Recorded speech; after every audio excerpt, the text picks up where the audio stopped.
Hello students. तो देखिए, last lecture में हमने अपने चैप्टर पीरियोडिक टेबल में बात की थी अबाउट किसके बारे में। हमने बात की थी इलेक्ट्रॉन अफिनिटी के बारे में। क्या होता है इलेक्ट्रॉन अफिनिटी?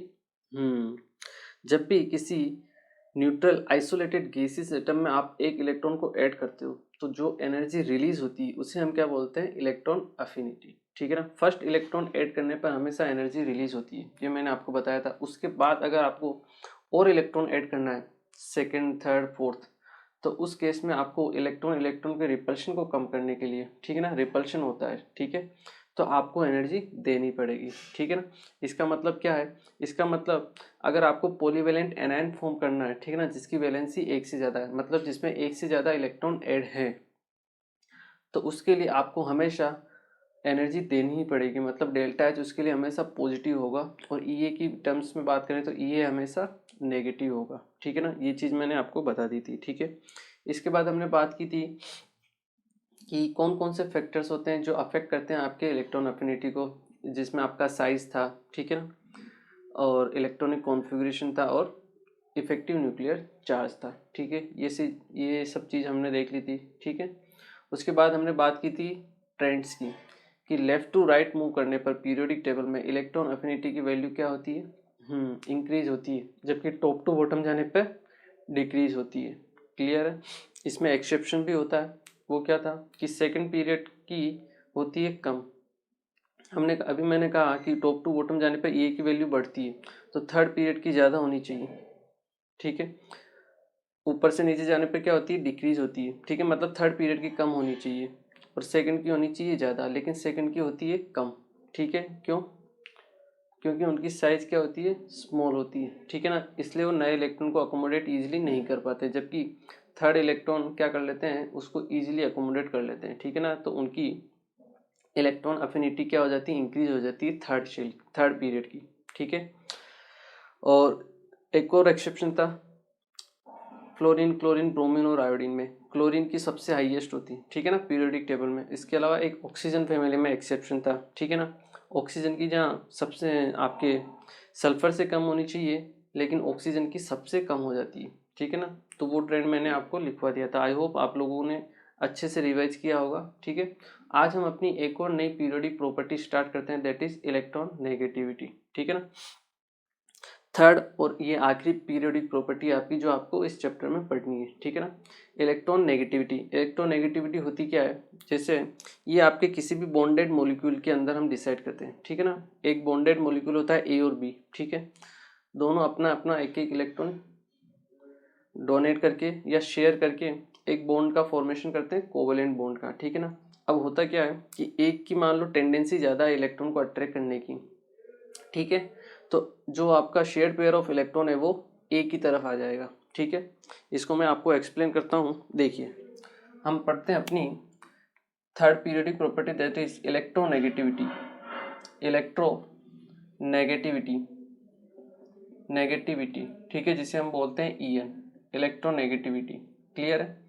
अगर हम इलेक्ट्रोनेगेटिविटी की डेफिनेशन कहें तो हम कह सकते हैं कि एक एटम में, ठीक है ना, मतलब एक जो बॉन्ड फॉर्म होता है कोवेलेंट बॉन्ड, उसमें किसी भी एटम की जो टेंडेंसी होती है, जो शेयर्ड पेयर ऑफ इलेक्ट्रॉन है उसको अपनी तरफ अट्रैक्ट करने की, ठीक है, उसी टेंडेंसी को हम बोलते हैं आपकी इलेक्ट्रोनेगेटिविटी। ठीक है ना। पहले मैं आपको डेफिनेशन लिखवाता हूँ, फिर मैं आपको इसको एक्सप्लेन करता हूँ। देखिए, हम कह सकते हैं इलेक्ट्रोनेगेटिविटी क्या होती है? द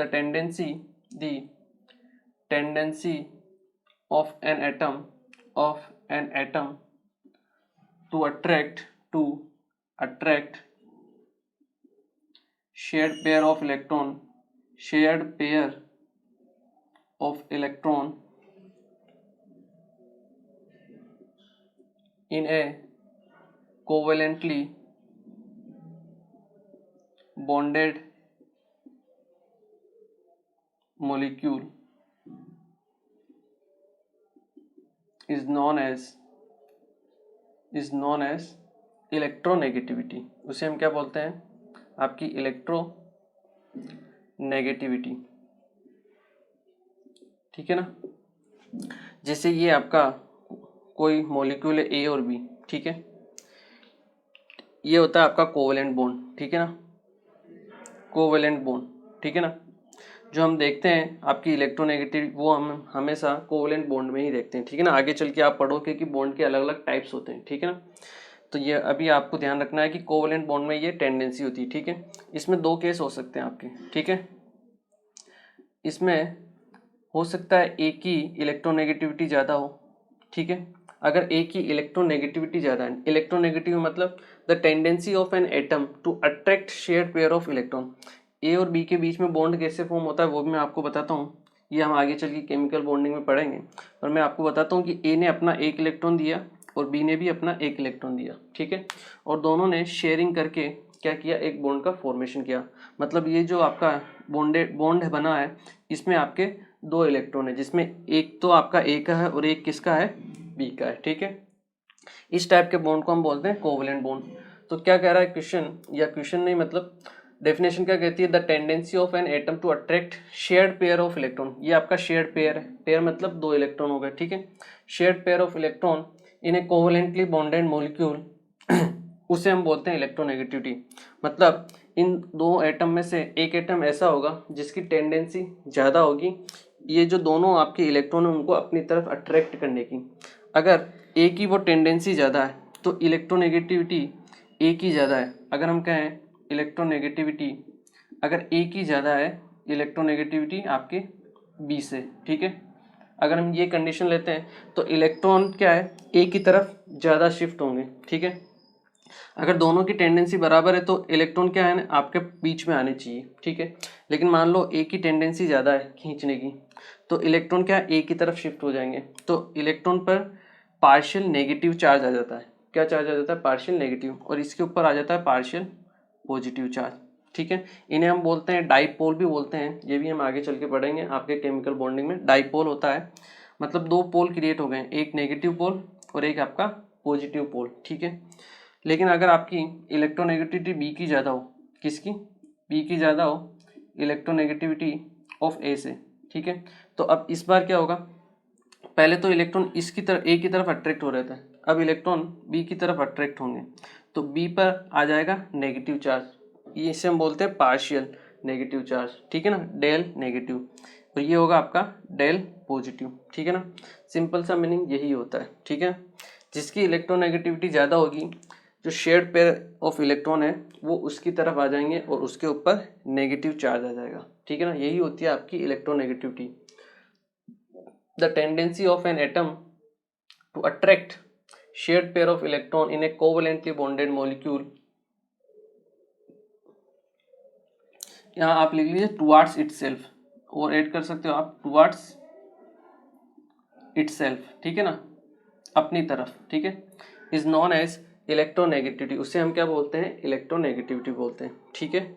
ये चीज़ है जो आपको ध्यान रखनी है, ठीक है। इसके बाद हम बात करें, जो En की वैल्यू है ये आपके इलेक्ट्रॉन अफिनिटी और आयोनाइजेशन एनर्जी उनके ऊपर भी डिपेंड करती है। जैसे जैसे आपकी इलेक्ट्रॉन अफिनिटी और आयोनाइजेशन एनर्जी की वैल्यू इंक्रीज होती है, वैसे आपके इलेक्ट्रोनेगेटिविटी की वैल्यू भी इंक्रीज होती है, ठीक है ना। तो इस पॉइंट को भी हम यहीं पे लिख सकते हैं, the value of electronegativity is depends value of, ठीक है ना, the value of electronegativity is depend on the value of electron affinity and ionization energy, ठीक है। The more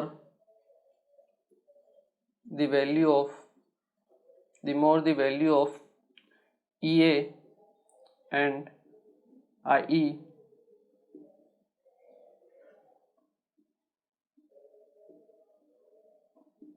more will be the value of En, more will be the value of En, ठीक है ना। Electronegativity की value उतनी ही ज़्यादा होगी, ठीक है ना। ये चीज़ें जो आपको ध्यान रखनी है, ठीक है ना।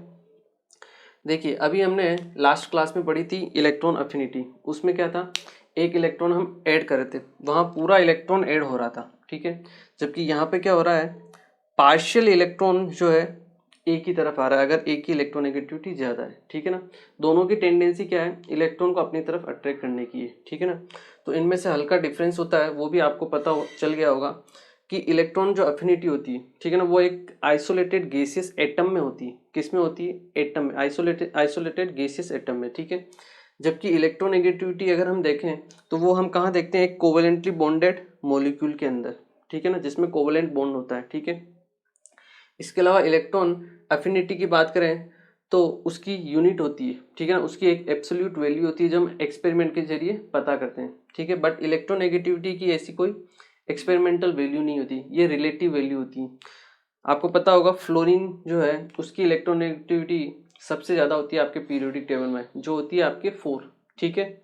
और जितने भी आपके दूसरे एलिमेंट्स हैं उसकी उनकी जो इलेक्ट्रोनेगेटिविटी की वैल्यू हम निकालते हैं, डिफाइन करते हैं, वो फ्लोरीन के रेस्पेक्ट में निकालते हैं, ठीक है ना। तो उसकी कोई एक्सपेरिमेंटल वैल्यू नहीं होती है इलेक्ट्रोनेगेटिविटी की, ये आपकी रिलेटिव वैल्यूज होती है। और अगर रिलेटिव वैल्यू है तो नेगेटिविटी की आपकी कोई यूनिट भी नहीं होती है, ये यूनिटलेस होती है। जबकि आप ईए देखोगे तो ईए की यूनिट होती है, वो क्या होती है? आपके इलेक्ट्रॉन वोल्ट पर एटम या फिर आपका किलो जूल पर मोल, ठीक है ना। तो कुछ डिफरेंस है आपके ईए और ईएन में, वो मैं आपको लिखवा देता हूँ, ठीक है ना, ताकि आपको कंफ्यूजन ना हो, ठीक है। एक बार आप इसे नोट कीजिए। ओके, देखिए अब हम पढ़ें, अगर डिफरेंस देखें आपके इलेक्ट्रो नेगेटिविटी और इलेक्ट्रॉन अफिनिटी में, तो हम क्या कह सकते हैं? आप लिख सकते हो difference between electron affinity and electro negativity, ठीक है। आप लेफ्ट साइड में लिख सकते हो इलेक्ट्रॉन अफिनिटी और राइट साइड में लिखिए आप इलेक्ट्रॉन नेगेटिविटी, ठीक है। तो अगर हम बात करें इलेक्ट्रॉन अफिनिटी की, तो it is defined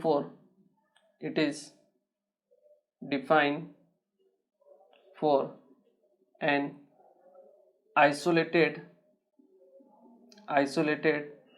gaseous single atom, ठीक है ना, उसके लिए हम इसको डिफाइन करते हैं, ठीक है। जबकि ये आपके किसके लिए डिफाइन होती है? आपके कोवेलेंटली बॉन्डेड मॉलिक्यूल के लिए, ठीक है ना। It is defined for covalently bonded molecule को, जिसमें आपका कोवेलेंटली बॉन्डेड मॉलिक्यूल हो, ठीक है ना। और ये भी मैं आपको बता देता हूँ, ये भी हम पढ़ेंगे आगे चल के। अभी मैं आपको इन्फॉर्मेशन दे देता हूँ कि आपके जो नॉन मेटल्स होते हैं वो आपके कोवेलेंट बॉन्ड का फॉर्मेशन करते हैं, ठीक है ना। क्योंकि ये सब चीज़ें क्या है? इंटर रिलेटेड चीज़ें हैं, ठीक है ना, एक दूसरे से रिलेटेड रहती है तो आगे अपने काम आती रहती है, ठीक है ना। तो क्योंकि इन्फॉर्मेशन ही, इनमें कुछ न्यूमेरिकल्स वगैरह तो आते हैं नहीं, केवल इन्फॉर्मेशन वगैरह पे क्वेश्चंस आते हैं जो आपको ध्यान रखने हैं, ठीक है ना। ए की जो वैल्यू होती है एब्सोल्यूट वैल्यू होती है, it is an absolute value, it have an absolute value,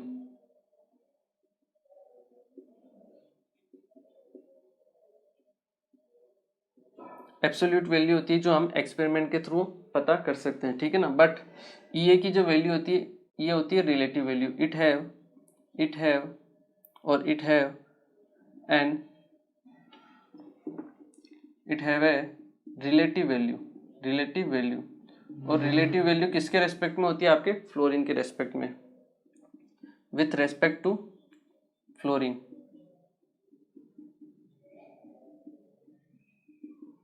ठीक है ना।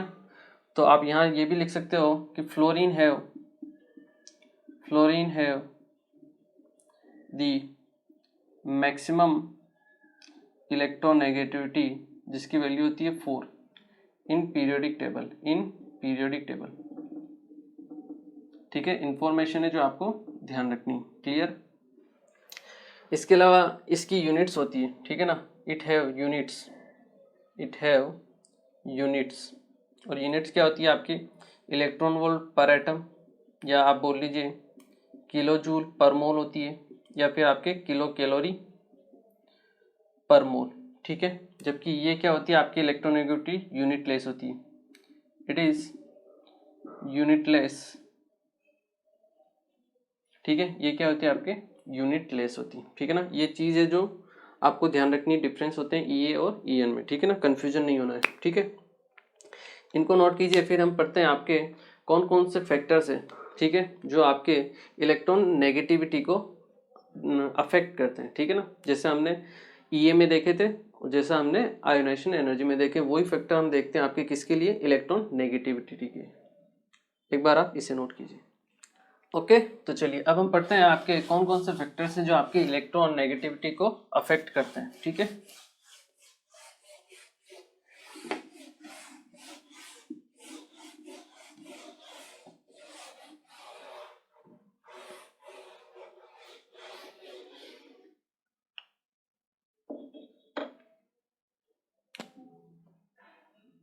फैक्टर्स अफेक्टिंग इलेक्ट्रॉन नेगेटिविटी, ठीक है ना, कौन कौन से फैक्टर्स हैं, ठीक है ना। दो फैक्टर्स तो सेम है जो हमने आयोनाइजेशन एनर्जी और आपके इलेक्ट्रॉन अफिनिटी में पढ़े थे। कौन कौन से फैक्टर्स थे? फर्स्ट तो था आपका साइज, ठीक है, सेम टू सेम फैक्टर यहाँ पे भी अफेक्ट करेगा।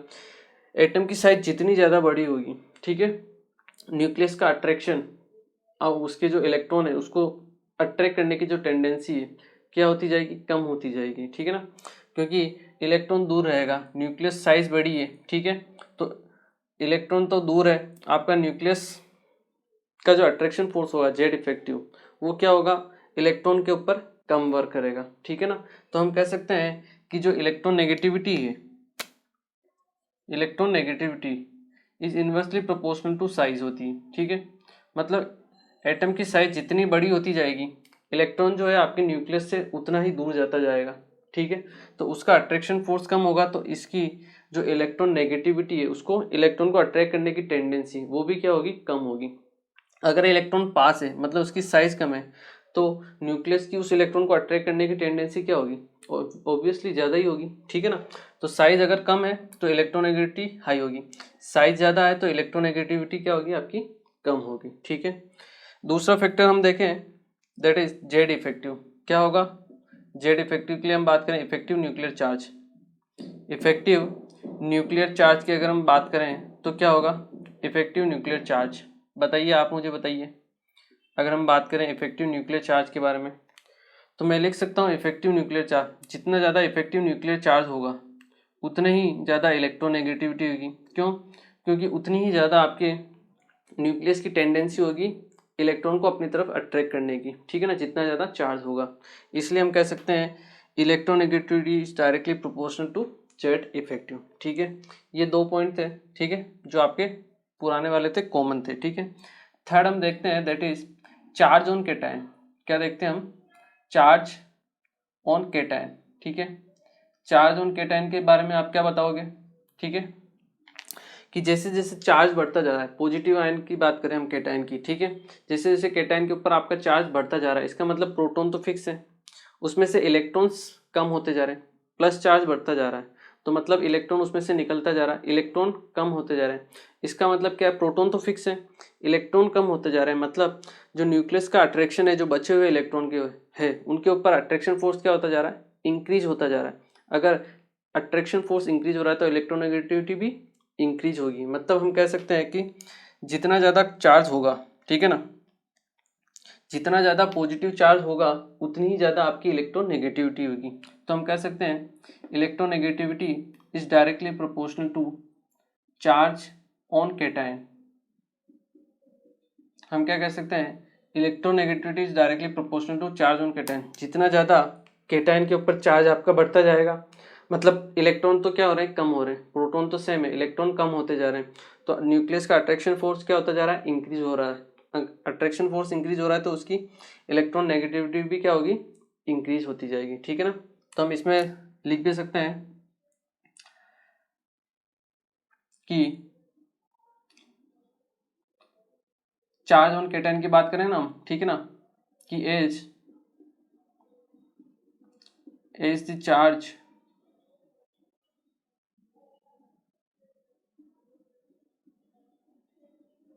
on cation increases, ठीक है, as the charge on cation increases the Z effective also increases, Z effective also increases, and due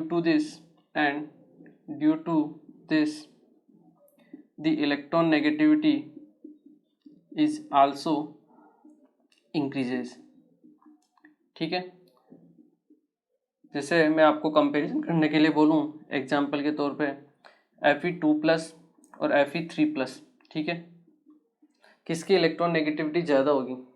तो डायरेक्टली प्रोपोर्शनल टू चार्ज, मतलब जितना ज़्यादा चार्ज है उसकी इलेक्ट्रॉन नेगेटिविटी उतनी ही ज़्यादा होगी। ठीक है ना, ये चीज़ आपको रटनी नहीं है, पहले मैं बोल रहा हूँ। ठीक है ना, कि inversely proportional to size, directly proportional to Z effective, directly proportional to charge on cation, ये चीज़ रटनी नहीं है, समझनी है। ठीक है ना, भले ये भूल जाओ, अगर आपको एग्जाम में भी ये आ जाए कंपेयर करना हो तो कंपेयर करो आप। ठीक है, साइज से कंपेयर कर सकते हो, जेड इफेक्टिव से कंपेयर कर सकते हो। ठीक है, साइज से कंपेयर करो।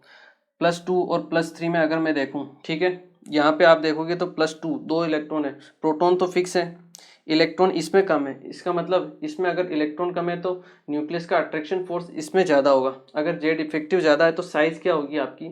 छोटी होगी। साइज छोटी होगी तो इलेक्ट्रॉन नेगेटिविटी क्या होगी? ज़्यादा होगी। फाइंड आउट कर सकते हैं हम। ठीक है ना, एग्जाम में भी, क्योंकि एग्जाम में आप अगर इनको रटने की कोशिश करोगे तो नहीं होगा काम। ठीक है ना, आपको समझना है, किसी भी फैक्टर से आप कंपैरिजन कर सकते हो, आप साइज से कर सकते हो, जेड इफेक्टिव से कर सकते हो, चार्ज से कर सकते हो, किसी भी फैक्टर से आप कंपैरिजन कर सकते हो, आंसर आपका सेम ही आएगा। ठीक है ना, कॉन्सेप्ट को ध्यान रखना है। ठीक है, इसको रटने नहीं बैठना है, रटने बैठोगे तो गलत हो गए। ठीक है ना, फिर बाद में कन्फ्यूजन हो जाता है कि डायरेक्टली प्रोपोर्शनल टू था या इन्वर्सली था, कॉन्सेप्ट को ध्यान रखना है। ठीक है, मैं बात करूं आपके Mn2+, Mn4+, ठीक है, Mn6+ और Mn7+। ठीक है, किसके लिए इलेक्ट्रॉन नेगेटिविटी ज़्यादा होगी? तो आपके डेफिनेटली 7+ के लिए। ठीक है, ठीक है ना, तो इस तरह से आप क्या फाइंड आउट कर सकते हो। ठीक है ना, इनको आप नोट कीजिए एक बार, ये आई थिंक आप लोगों ने नोट कर लिया होगा। ठीक है ना, अब हम पढ़ते हैं अपना फोर्थ फैक्टर, दैट इज अगर size of charge on cation के ऊपर डिपेंड कर रही है तो चार्ज ऑन एनायन के ऊपर भी डिपेंड करेगी, बिल्कुल करेगी। तो फोर्थ फैक्टर आपका that is charge on anion, charge on anion. ठीक है, अगर हम एनायन के ऊपर चार्ज की बात करें, ठीक है, तो हम क्या कर सकते हैं कि एनायन के ऊपर जितना ज़्यादा चार्ज बढ़ता है, जैसे -1, -2, -3, प्रोटॉन तो फिक्स रहेंगे, लेकिन इलेक्ट्रॉन्स क्या होते जा रहे हैं? बढ़ते जा रहे हैं। इलेक्ट्रॉन्स बढ़ते जा रहे हैं, मतलब न्यूक्लियस का जो अट्रैक्शन फोर्स है पर इलेक्ट्रॉन के ऊपर, वो क्या होता जा रहा है? कम होता जा रहा है। अगर वो कम होता जाएगा तो इलेक्ट्रॉन नेगेटिविटी की वैल्यू भी कम होगी। तो यहाँ पे हम कह सकते हैं कि आपकी जो इलेक्ट्रॉन नेगेटिविटी है वो क्या है? इनवर्सली प्रोपोर्शनल टू है किसके? Charge on anion. ठीक है, जितना ज़्यादा एनायन के ऊपर चार्ज बढ़ता जाएगा, ठीक है, साइज भी देखो बढ़ती जाएगी, साइज बढ़ती जाएगी तो आप उससे भी कंपैरिजन कर सकते हो कि जेड इफेक्टिव कम होता जाएगा। जेड इफेक्टिव कम होगा तो इलेक्ट्रॉन नेगेटिविटी भी आपकी कम होगी, क्योंकि इलेक्ट्रॉन नेगेटिविटी है क्या? इलेक्ट्रॉन को अपनी तरफ अट्रैक्ट करने की टेंडेंसी। ठीक है, अगर जेड इफेक्टिव कम है तो वो उसको अट्रैक्ट करने की टेंडेंसी भी क्या होगी? कम ही होगी। तो जैसे जैसे आपकी चार्ज बढ़ता जाएगा मतलब साइज बढ़ रही है, तो आपकी इलेक्ट्रॉन नेगेटिविटी क्या होती जाएगी? कम होती जाएगी। ठीक है, ये चीज़ आपको ध्यान रखना है। इसमें एक और कंफ्यूजन होता है कभी कभी स्टूडेंट को, जैसे -2 और -3 चार्ज लिखा हुआ है, तो आपको मैं पूछूं कि कौन सा चार्ज बड़ा है, तो बहुत से स्टूडेंट ये बोल देते हैं कि -2 बड़ा है। यहाँ मैथ्स अप्लाई नहीं करनी है आपको। ठीक है ना, पहले बोल देता हूँ, मैथ्स नहीं, ये तो आपके चार्ज का नेचर है कि वो प्लस और माइनस होता है। हम लिखते हैं ना +2 और +3, ठीक है, और -2 और -3, इसका मतलब क्या है? इसने 2 इलेक्ट्रॉन लूज किए और इसने 2 इलेक्ट्रॉन गेन किए, वो नेचर है उसका। ठीक है ना, इसका प्लस माइनस की मैथ से कोई लेना देना नहीं है। ठीक है ना, हमेशा -3 जो है चार्ज, उसकी मैग्नीट्यूड आपको देखना है, वही वैल्यू बड़ी होगी। ठीक है ना, -4 में लिख दूं तो -4 सबसे बड़ा है, ठीक है, ना कि -2। ठीक है ना, तो मैथ्स अप्लाई नहीं करनी है यहाँ पे। ठीक है, केवल उसके मैग्नीट्यूड को देखना है, पॉजिटिव हो या नेगेटिव हो। ठीक है, बाकी प्लस और माइनस जो है वो तो साइन को इंडिकेट कर रहा है। ठीक है ना, जैसे एक पॉजिटिव है तो एक नेगेटिव है, बस एक इलेक्ट्रॉन को गेन कर रहा है तो एक इलेक्ट्रॉन को लूज कर रहा है, बस वो साइन के लिए। ठीक है ना, तो उस चीज़ में आपको कन्फ्यूजन नहीं होना चाहिए। ठीक है, इसका एग्जाम्पल दूं तो मैं आपको पूछूं n- N2- और N3- के लिए अगर मैं पूछूं कि किसकी इलेक्ट्रोनेगेटिविटी ज़्यादा होगी, तो आप क्या बोलोगे? जिसके ऊपर चार्ज की वैल्यू सबसे ज़्यादा है इसके ऊपर, तो इसकी इलेक्ट्रोनेगेटिविटी क्या होगी? सबसे कम होगी। जिसके ऊपर चार्ज की वैल्यू सबसे कम है उसकी इलेक्ट्रोनेगेटिविटी सबसे ज़्यादा होगी। क्लियर है? हम बात करें O- और O2-, ठीक है, किसकी इलेक्ट्रोनेगेटिविटी ज़्यादा होगी? O- की। ठीक है, आई एम श्योर क्लियर हुआ होगा आपको। ठीक है ना, इसको आप नोट कर सकते हो। एक और फैक्टर है दैट इज फिफ्थ फैक्टर, वो भी हम देख लेते हैं। ठीक है ना, आई थिंक ये आप लोगों ने नोट कर लिया होगा। नहीं किया है, वीडियो को पॉज करो और नोट करो। ओके, देखिए अब हम बात करते हैं आपका फिफ्थ फैक्टर जो है दैट इज, ये आपके लिए थोड़ा सा नया टॉपिक है। ठीक है ना, जो हम डिटेल में पढ़ते हैं आपके केमिकल बॉन्डिंग में। ठीक है ना, जो आपका नेक्स्ट लेक्चर रहेगा उसमें हम पढ़ेंगे डिटेल में, पर मैं आपको थोड़ा सा इसका ओवरव्यू दे देता हूँ। ठीक है ना, फिफ्थ है आपका type of hybridization. Type of hybridization, type of hybridization. ठीक है, हाइब्रिडाइजेशन हम पढ़ेंगे आपके डिटेल में केमिकल बॉन्डिंग में। ठीक है ना, तो मेनली ये आपके 3 टाइप का होता है, ये मैं आपको बता देता हूँ। ठीक है ना, और भी इसके टाइप होते हैं, लेकिन जो यहाँ के लिए रिक्वायरमेंट है वो मैं आपको बता देता हूँ। ये 3 टाइप का होता है, एक तो आपका SP, एक SP2 और एक आपका SP3।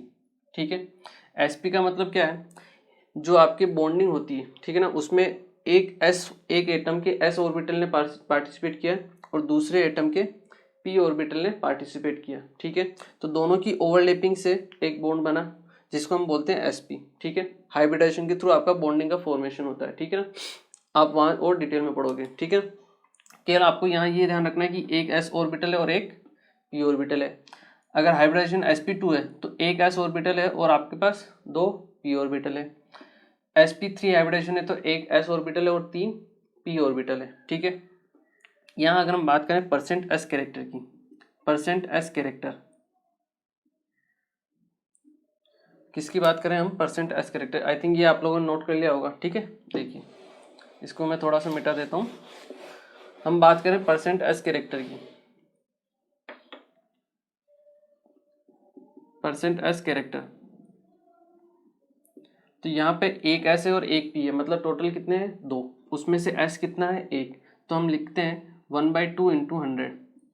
यहाँ पे S कैरेक्टर है 50%। ठीक है, यहाँ पे एक S ऑर्बिटल है और 2 P ऑर्बिटल है, टोटल है 3 ऑर्बिटल, जिसमें से S कितना है? 1। तो 1/3 × 100, ये आपका 33.3% या 33% ले लीजिए आप। ठीक है, SP3 में एक S है और 3 P है, टोटल कितने हुए? 4 ऑर्बिटल, जिसमें से S कितना है? 1। तो 1/4 × 100, ये है आपका 25%। ठीक है, तो जितना ज़्यादा S कैरेक्टर बढ़ता जाता है उतनी ही ज़्यादा इलेक्ट्रोनेगेटिविटी बढ़ती जाती है। तो हम कह सकते हैं electronegativity is directly proportional to %S character. हम क्या कह सकते हैं? Electronegativity is directly proportional to %S character. ऐसा क्यों? क्योंकि देखिए S जो ऑर्बिटल होता है न्यूक्लियस के सबसे पास होता है। अगर न्यूक्लियस के सबसे पास है S ऑर्बिटल, तो न्यूक्लियस का जो अट्रैक्शन फोर्स है इलेक्ट्रॉन पे, वहाँ पे क्या होगा? सबसे ज़्यादा होगा। अगर Z इफेक्टिव ज़्यादा है तो इलेक्ट्रोनेगेटिविटी क्या होगी? ज़्यादा होगी। ठीक है, तो जितना ज़्यादा प्लस %S कैरेक्टर होगा, इसका मतलब वो उतना ही इलेक्ट्रॉन न्यूक्लियस के ज़्यादा नज़दीक है, इसलिए आपकी अट्रैक्शन फोर्स ज़्यादा है, तो आपकी इलेक्ट्रोनेगेटिविटी भी ज़्यादा होगी। ठीक है ना, ये चीज़ें जो आपको ध्यान रखनी है। ठीक है ना, सिंपल सी चीज़ है, इसको और आप डिटेल में पढ़ लोगे कहाँ पे? केमिकल बॉन्डिंग में, वहाँ आपको और अच्छे से समझ में आ जाएगी। केवल आपको ये ध्यान रखना है, क्योंकि ये तो मैं इसलिए लिखा रहा हूँ ताकि वहाँ पे फिर बाद में कवर हो या नहीं हो। ठीक है ना, क्योंकि ये इस चैप्टर का पार्ट है तो यहाँ पे कवर होना चाहिए इसको। ठीक है ना, लेकिन डिटेल में आप पढ़ते हो उस चैप्टर में, तो ये मिस ना हो जाए, इसलिए मैं आपको यहाँ पे करवा रहा हूँ। ठीक है, बाकी वहाँ पे तो आप पढ़ोगे इसी तो और आपको समझ में आ जाएगा। ठीक है, तो टाइप ऑफ हाइब्रिडेशन फिफ्थ रहेगा SP, SP2, SP3। %S character जितना ज़्यादा होगा उतना ही आपकी इलेक्ट्रोनेगेटिविटी ज़्यादा होगी। ठीक है, ये 5 फैक्टर हैं आपके जो अफेक्ट करते हैं किसको? इलेक्ट्रोनेगेटिविटी को। ठीक है, आई होप क्लियर होंगे। अब हम पढ़ते हैं आपके जनरल ट्रेंड। क्या पढ़ते हैं? जनरल ट्रेंड, कि लेफ्ट टू राइट मूव करने पर और आपके टॉप टू बॉटम मूव करने पर क्या इफेक्ट होते हैं आपके इलेक्ट्रोनेगेटिविटी के। ठीक है, उसकी वैल्यू में क्या डिफरेंस आता है, एक बार आप इसे नोट कीजिए। ओके, तो चलिए इसकी एक बार मैं आपको थ्योरी लिखवा देता हूँ ताकि आपको रिवाइज करने में थोड़ा सा आसानी रहे, ठीक है ना। तो इसकी एक बार थ्योरी लिख लेते हैं, फिर हम ट्रेंड के बारे में पढ़ लेते हैं, ठीक है ना। तो यहाँ आप लिख सकते हो, जो मैंने आपको समझाया वही थ्योरी है। Higher is the percent S character, higher is the percent S character, more closer will be the electron,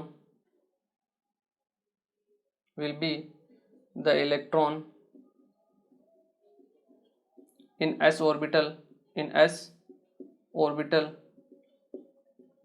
hence more attraction force will be of nucleus on electron, ठीक है। Higher is the percent S character, more closer will be the electron in S orbital, S orbital में होगा उतना ही नजदीक, ठीक है। Hence more attraction force will be of nucleus on electron, ठीक है। जितना ज्यादा आपका अट्रैक्शन फोर्स होगा न्यूक्लियस का इलेक्ट्रॉन के ऊपर, ठीक है। हम क्या कर सकते हैं, hence more electronegativity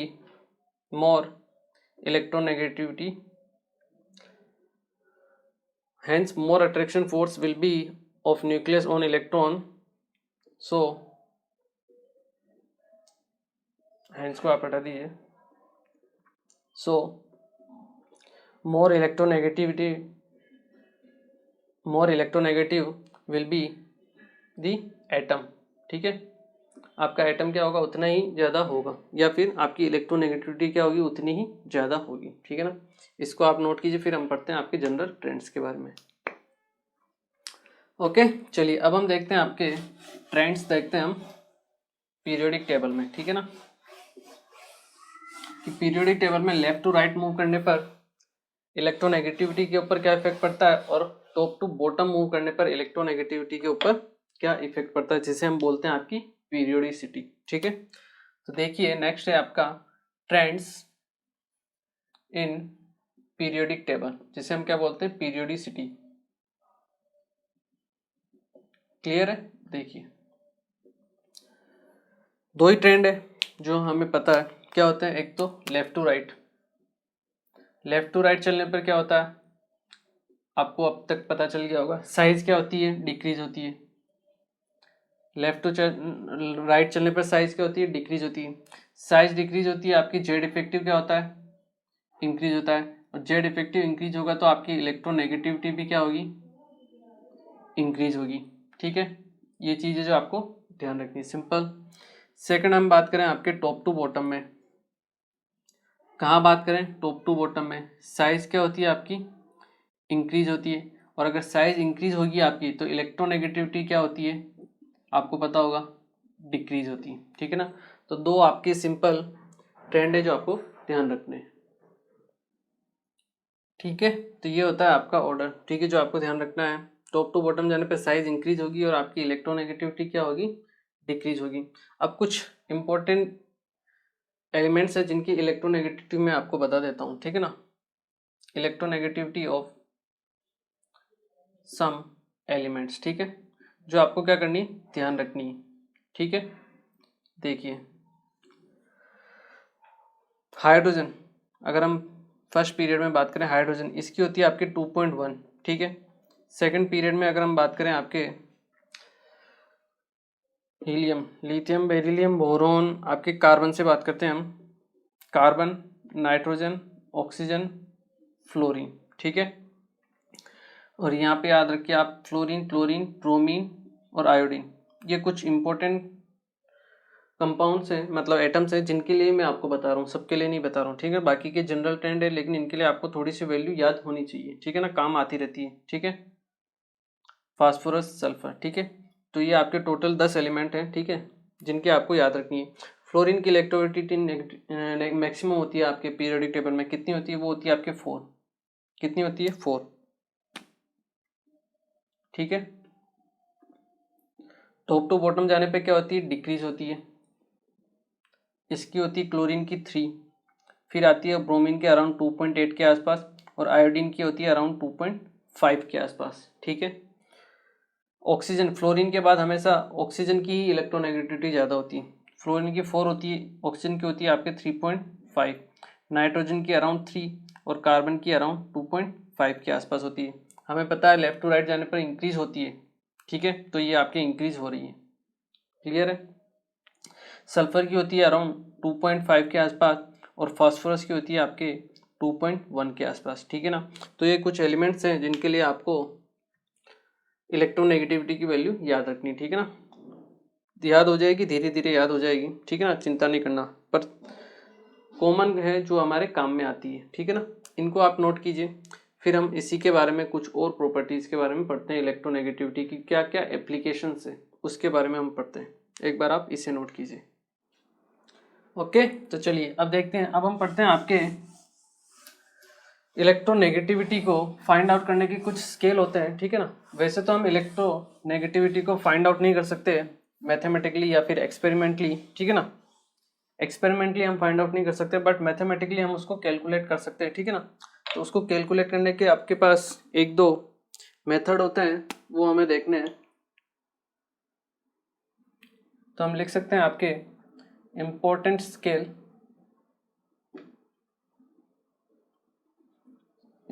scale, to determine electronegativity, ठीक है ना।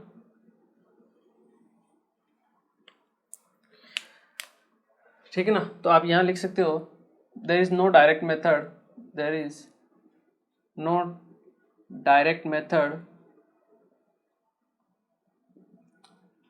To determine electronegativity, but we can calculate by some methods, ठीक है ना। कोई डायरेक्ट मेथड नहीं है अपने को, बट कुछ आपके कुछ मेथड्स होते हैं जिनके जरिए हम इलेक्ट्रोनेगेटिविटी को फाइंड आउट कर सकते हैं। जिसमें फर्स्ट है आपका दैट इज पोलिंग स्केल, ठीक है ना। ये आपका साइंटिस्ट था पोलिंग, ठीक है ना, उसने, ठीक है ना। तो इसको डिफाइन करने के लिए आपका फॉर्मूला होता है chi A minus chi B, ठीक है। इसे हम बोलते हैं CHI। क्या बोलते हैं? CHI। एक्स की तरह होता है, ठीक है ना, थोड़ा सा टेढ़ा होता है। Chi A minus chi B that will be equal to 0.208 into delta, root over delta, ठीक है ना। इससे हम फाइंड आउट करते हैं आपके इलेक्ट्रोनेगेटिविटी को, ठीक है ना। ये इंपॉर्टेंट है, जो आपको ध्यान रखनी है। यहाँ पे डेल्टा क्या है आपका? डेल्टा जो होता है वो होता है आपका EAB minus root over EAA into EBB, ठीक है। यहाँ EAA क्या है? ये EA है, AB है आपका, ये A और B है, ये मतलब आपका कोवेलेंट बॉन्ड है A और B के बीच में, ठीक है। और E डिनोट करता है आपके एनर्जी को। तो हम कह सकते हैं एनर्जी ऑफ A और B का जो बॉन्ड है उसकी बॉन्ड एनर्जी, ठीक है। हम कह सकते हैं bond energy of AB bond, ठीक है। EAA की बात करें तो ये होगी आपके bond energy of AA bond, ठीक है। और EBB क्या होगी? आपके बॉन्ड एनर्जी ऑफ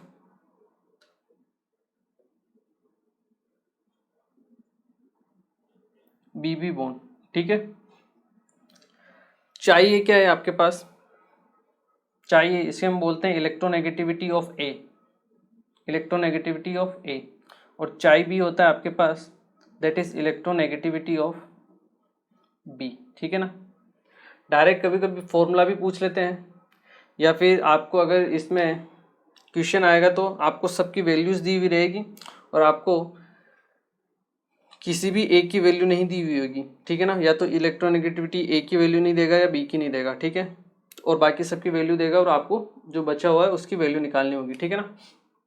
तो डायरेक्ट आपको फॉर्मूला याद रखना है chi A minus chi B equal to 0.208 into delta, ठीक है ना। डेल्टा की वैल्यू हम यहाँ से निकालेंगे, ठीक है। ये चीज़ आपको ध्यान रखनी है। या फिर इसको हम यहीं पे पुट करें तो यहाँ फॉर्मूला क्या हो जाएगा आपके पास?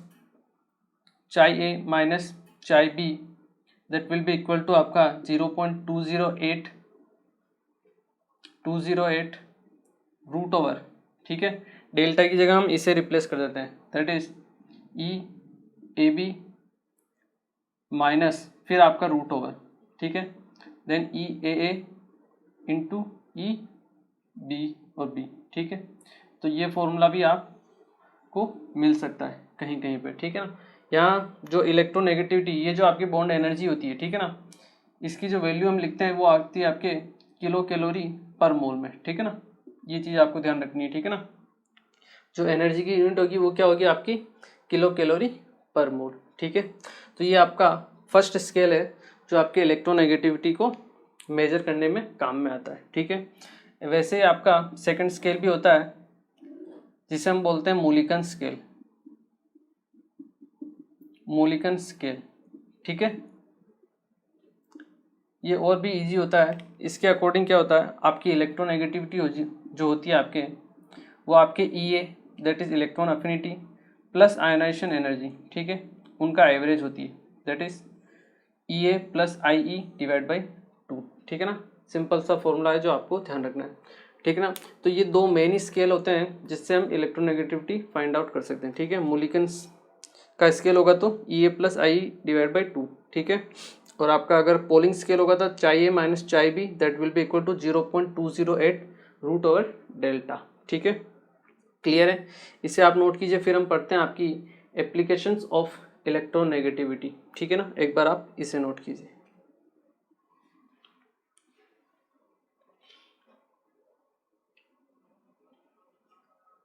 ओके, देखिए अब हम पढ़ते हैं आपके परसेंटेज आयनिक कैरेक्टर। एप्लीकेशन पढ़ते हैं हम सबसे पहले, ठीक है ना। इलेक्ट्रोनेगेटिविटी की क्या क्या एप्लीकेशंस हैं, उससे हमें क्या क्या फ़ायदा मिल सकता है, ठीक है ना, और किन किन चीज़ों को हम उससे फाइंड आउट कर सकते हैं, ठीक है। तो नेक्स्ट है अपना that is application of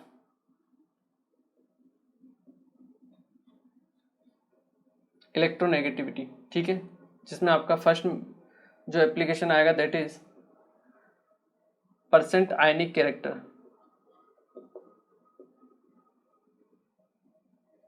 in covalent bond, ठीक है ना। आपके आयनिक बॉन्ड और कोवेलेंट बॉन्ड दो टाइप के आपके बॉन्ड होते हैं, ठीक है ना।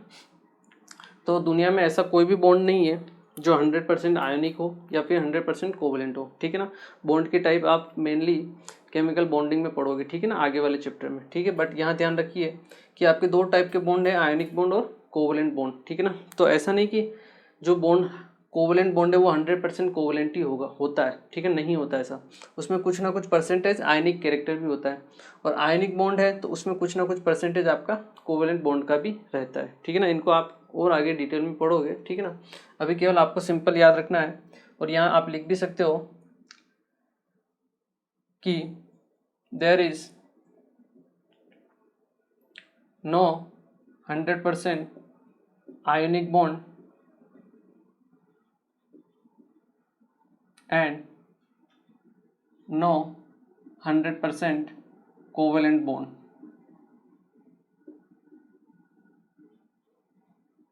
Present. There is always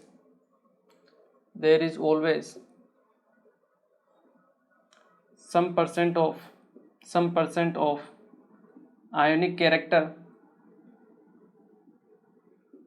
There is always some percentage of ionic character in covalent bond,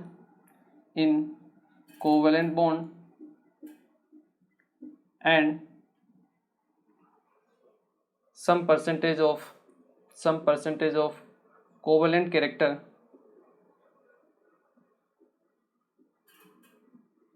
in ionic bond, ठीक है। कि आप कोई सा भी बॉन्ड ले लो उसमें 100% ना तो आयोनिक होगा ना ही 100% कोवेलेंट होगा, ठीक है ना। बॉन्ड के बारे में अभी आपको पता नहीं होगा तो कोई दिक्कत नहीं, इसको पॉइंट को आप छोड़ सकते हो। आप जब नेक्स्ट चैप्टर पढ़ लोगे तो आप उसको फिर से दोबारा रिवाइज भी कर सकते हो, ठीक है ना, तब आपको और अच्छे से क्लियर समझ में आ जाएगा वो, ठीक है। तो देखिए इसके थ्रू हम परसेंटेज आयनिक कैरेक्टर फाइंड आउट कर सकते हैं। इसका जो फॉर्मूला है वो मैं आपको लिखवा देता हूँ, ठीक है ना, क्योंकि हमारे काम में आता है बाद में, ठीक है ना। That is 16 into delta x plus 3.5 into delta x square, ठीक है ना। ये फॉर्मूला होता है जिससे हम क्या कर सकते हैं, आयनिक कैरेक्टर को फाइंड आउट कर सकते हैं किसी भी कोवेलेंट बॉन्ड में, ठीक है। ये चीज़ें जो आपको ध्यान रखनी है, ठीक है ना। इसे हम हेनी स्मिथ इक्वेशन भी बोलते हैं, हेनी स्मिथ इक्वेशन, ठीक है। क्यों? क्योंकि ये हेनी और स्मिथ दो साइंटिस्ट थे, उन्होंने इस इक्वेशन को डिराइव किया था, ठीक है। इसलिए हम बोलते हैं। इसका मैं आपको यूज केस बताता हूँ। देखिए, अगर मैं आपको क्वेश्चन दूँ कि calculate percent ionic character in HF bond, ये आपका कोवेलेंट बॉन्ड होता है HF, ठीक है। तो आपको कैलकुलेट करना है इसमें आयोनिक कैरेक्टर। यहाँ डेल्टा एक्स क्या है वो मैं आपको बता देता हूँ। डेल्टा एक्स होता है आपका electronegativity of A minus electronegativity of B, मतलब ए और बी के बीच की जो इलेक्ट्रोनेगेटिविटी है उनके बीच का डिफरेंस। ए और बी क्या है, जिनके बीच में आपका बॉन्ड फॉर्म हो रहा है। जैसे हाइड्रोजन और फ्लोरीन है, इसमें आप किसी को भी ए मान लीजिए और किसी को भी बी मान लीजिए। आपको क्या लेना है, हमेशा मोड लेना है इनका, ठीक है ना, पॉजिटिव वैल्यू को लेना है, ठीक है। हाइड्रोजन की इलेक्ट्रोनेगेटिविटी मैंने आपको अभी बताई थी, कितनी होती है हाइड्रोजन की, 2.1, फ्लोरीन की होती है 4, ठीक है। अगर हमें डेल्टा एक्स निकालना है वो कितना आएगा, 4 माइनस 2.1 दैट इज 1.9। हमें पॉजिटिव साइन लेना है, मोड लेना है, हमें पॉजिटिव ही लेना है, ठीक है। डेल्टा एक्स की वैल्यू आ गई। आयनिक कैरेक्टर निकालना है, आप निकाल सकते हो। परसेंट आयनिक कैरेक्टर क्या होगा आपके पास, 16 इंटू डेल्टा एक्स कितना है आपका 1.9 plus 3.5 into delta x square that is 1.9 square, ठीक है। इसे आप कैलकुलेट करोगे तो आपके पास लगभग आंसर आएगा 43% के आसपास, ठीक है। मतलब HF जो आपका कोवेलेंट बॉन्ड होता है उसमें 43% आयोनिक कैरेक्टर होता है, आयोनिक बॉन्ड का कैरेक्टर होता है, ठीक है ना। केवल आपका 57% ही क्या होता है, कोवेलेंट कैरेक्टर होता है, ठीक है ना। तो इस तरह से हम क्या कर सकते हैं, किसी भी कोवेलेंट बॉन्ड में कितना आयोनिक कैरेक्टर है उसको फाइंड आउट कर सकते हैं with the help of electronegativity. तो ये आपकी एक एप्लीकेशन हुई किसकी, इलेक्ट्रोनेगेटिविटी की, ठीक है। आई होप क्लियर हुआ होगा, ठीक है ना। अगर नहीं भी हुआ है, बॉन्ड में समझ में नहीं आ रहा है तो भी कोई दिक्कत नहीं, छोड़ दो इसको। नेक्स्ट चैप्टर में हम पढ़ेंगे इसी आपके बॉन्ड के टाइप्स, वहाँ आपको और क्लियर हो जाएगा, ठीक है ना, इसके बारे में।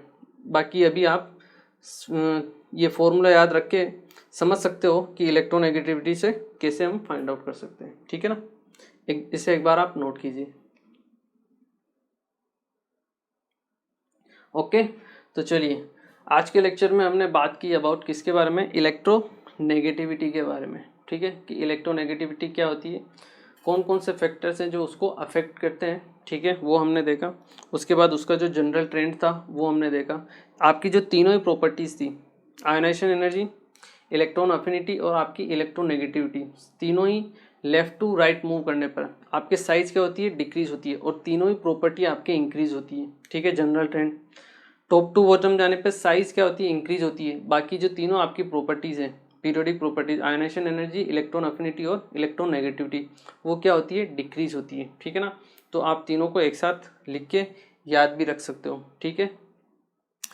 उसके बाद हमने इलेक्ट्रोनेगेटिविटी के जो भी आपकी एप्लीकेशंस वगैरह थी वो भी हमने देख ली कि कैसे हम इसकी आयोनिक कैरेक्टर को फाइंड आउट कर सकते हैं किसी भी कोवेलेंट कैरेक्टर में, ठीक है ना।